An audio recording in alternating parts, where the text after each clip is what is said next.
Here we have Jamie Redknapp, Micah Richards and Daniel Sturridge.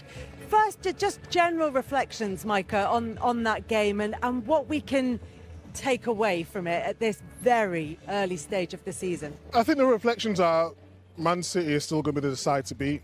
In terms of, you thought, how were they going to start the season? Was it going to be flat?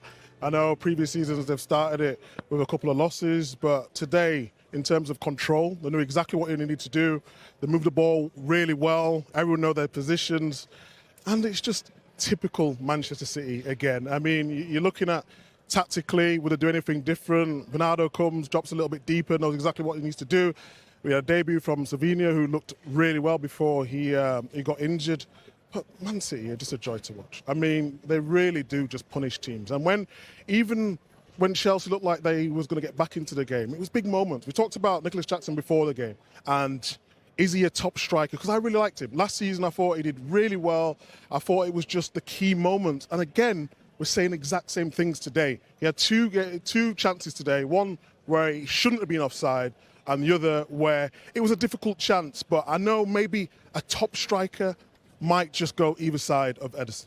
Yeah, when you're saying shouldn't have been offside, you're not saying the decision was wrong. You mean that in terms of his own position. Well, in terms of movement. So for me and Jamie, and it's no disrespect to Jamie, when the goal opportunity comes, we get a little bit excited. When it's a striker, it's natural for them to sort of hold their line, and then when to react and stay on side. And he just gambled too early, and these are all the things that he needs to get better at if he wants to be a top striker at Chelsea. And that's the difference between someone like Nicholas Jackson and, look, it's unfair sometimes to compare anyone to Erling Haaland because he's head and shoulders, sometimes literally above everyone else. But that's the difference, isn't it? That's the levels we're talking about here. It is, yeah. And, I think Nicholas Jackson has great potential, to be honest with you. I do believe he has potential to be able to score goals in the Premier League. Now, do you see in a side that has, because we started off before he came in making the comparison with Jackson, but having somebody who in that moment does exactly the right thing, who thinks back to last season, it's been annoying him that Sanchez made the save against him, that he changes that the next thing, that's going through his head. He's obsessed with scoring goals, and I think that's something he doesn't need to improve on, as we've just said, but you can see that he has it in him that he wants to be more than just a goal scorer. You know, we talked about the little things in terms of the touches and being the best at the simple things. And then also in terms of his overall game, it's like, well, maybe holding up the ball. We're talking about assist play, this and that. So thank you very much. Pep Guardiola has joined us. Congratulations. Okay. Great way to start the season with a 2-0 victory. I know you'll never think that your team is going to be at 100%, but how impressed were you with that performance and the way the players same like you, similar like you. I didn't expect it. So we are away a little bit from our best, but considering how we are, the perform, how we have done, the commitment. So it's a good news. The 33 points. The bad news, we have 65 games ahead of us. So this is the bad one. Yeah, one down, 64 left to go. But look, in terms of, you mentioned there about the preparations over this summer. You've had so many players away. It feels like it's almost been a bit of a false start to this Premier League season. So how difficult is it to get the players out here ready to go on this opening We day? have an advantage. It's a 9th season together, so we know each other quite well. I know that Bernardo can be tired or whatever, but give you something special. I'm really impressed with the performance from Kevin because, it's just 1 week training sessions, and today was, like, I remember the first Kevin when I arrived, he's dynamic, he's dynamic and to play, but everyone, so there is no impossible but what. Of course, there are mistakes that we have to improve and many things, but we talked. So the difference that we be champions, it was our body language, how was our bad moments, how we behave. And in good moments, every football player is really good. It's in the bad moments, that there is during the game, during the season, it's hard to find the big teams. And that's players show. For me, it's an immense privilege. So I cannot be more honored to be a manager of these guys. So they gave me everything everything, the joy, the happiness, the commitment to defend, the club to represent. And I'm so fortunate. I could not say more.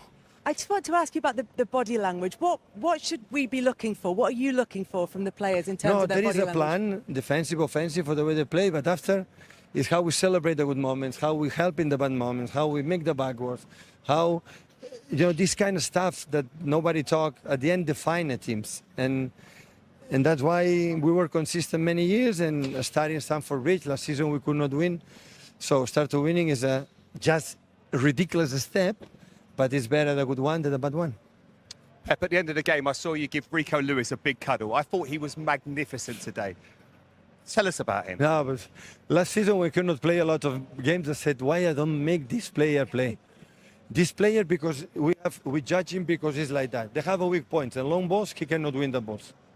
But he saved a goal because always in the position. The 1-on-1 run defensively is unbelievable. Arrive in the final third as a fullback for the channel inside, how many times? In the pockets, he moved like few players I've seen in my life. He scored a goal that we should be disallowed or no. He saved a goal. He does everything good. In 1-against-1 defense, he blocked the shot in the first half in Kunku. He's always ready. He moves inside, outside perfectly. Honestly, Rico is top player. Yeah, Pep, I'm going to swap microphones with you. It doesn't That one's work? not, It's yeah, there not we go. working. Perfect. It was not There we go. important, fans. He started on the right and then he went to the left, and that's where the goal came from as well. What was your idea with that?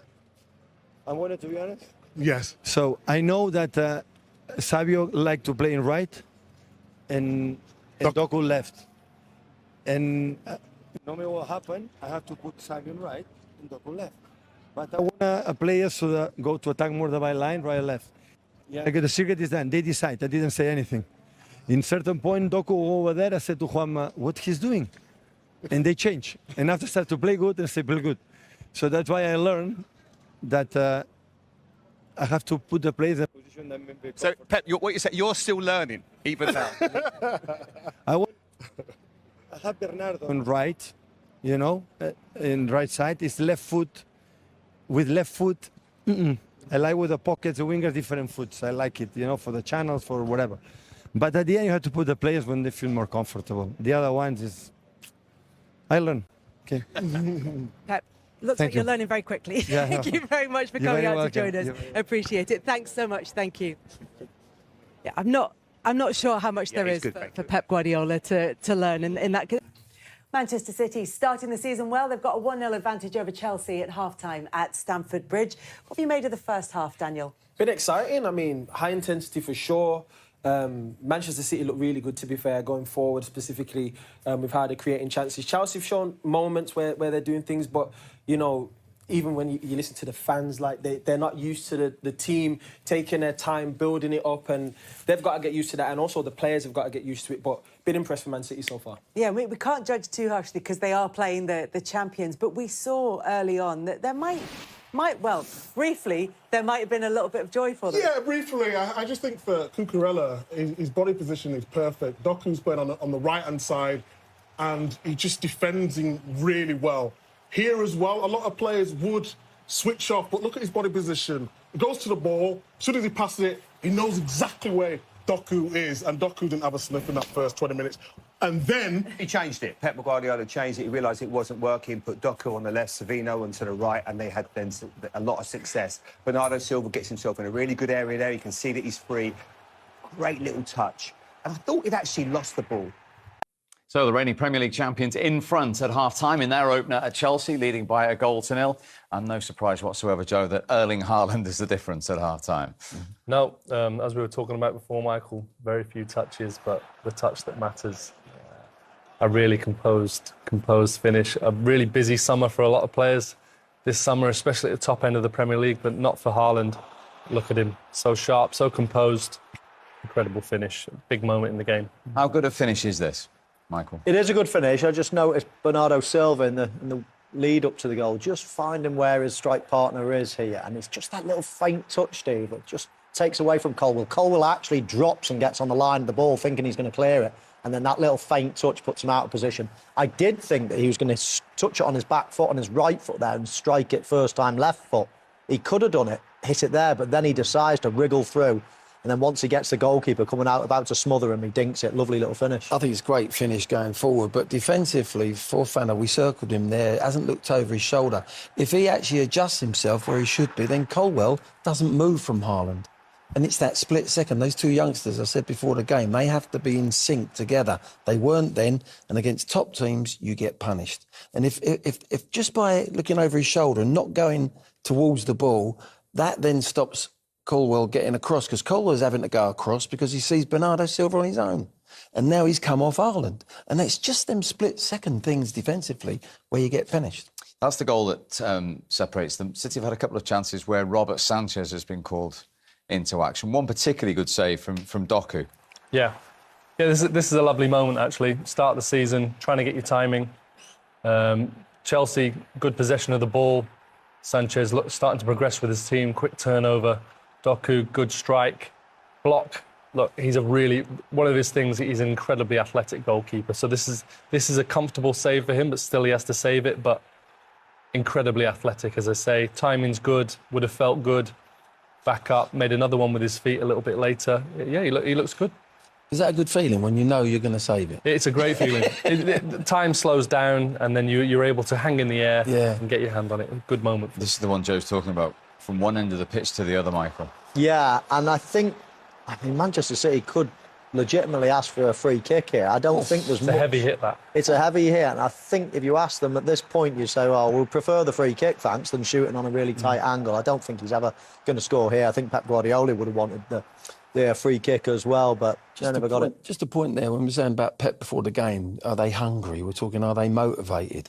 Haaland heads the ball away from the corner in the 6-yard box, and you see him, he's furthest player forward for Man City. He's hungry enough. Good point. Now, we talked about Savinha being the only new boy, 20 years of age, in for his full Premier League debut. What have you made of him so far? Really enjoyed him. From a distance, that 26 on his back, obviously starting off on the left wing. He was getting involved, intricate with his play. But we were discussing during the game, Cucurella looks really sharp. He had Doku really aggressive, so Pep Guardiola made that change. Savinho's come up against him and he's not really had an answer. He glides, doesn't he? He's so quick, but he doesn't look like he's really pumping those legs. Very Mahrez-esque with that 20, like I say, with that 26 on his back. It's like Mahrez has got a twin brother. It is. It's a beautiful way of Amazing. playing. So personally, I can't comprehend how that football's played with the position that I am and the way that I'm built. But it's really easy on the eye, and he looks to have settled beautifully. Upper body. He's got not only down on his feet, he's got upper body movement as well. Got that little body swerve about him, and it looks like Mahrez. It looks like you're looking at a Mahrez here, and I think that's why Pep has had the confidence not only to bring him into the squad, but he's playing him away at Stamford Bridge in a big game. Yeah, that switch across from left to right really was important, wasn't it? Because, as you say, Cucurella was doing well against Tottenham. I think he started him on purpose like that, knowing he was going to swap him. Yeah, probably did. Because we all thought. Did you really? Yeah, because we thought that it was going to be the other way around. Yeah. Put the caption. Everyone thought that he was going to start out there, and I think Pep's gone. Have a little 5 minutes. We've all done it before, and have a little 5. Let him get used to one thing. Now we swap him, and it suits Doku coming inside on his right. Hence the goal. He passes, and he looks a different player than he did on the left-hand side. I think Pep started on purpose to go, let's swap you. Fine.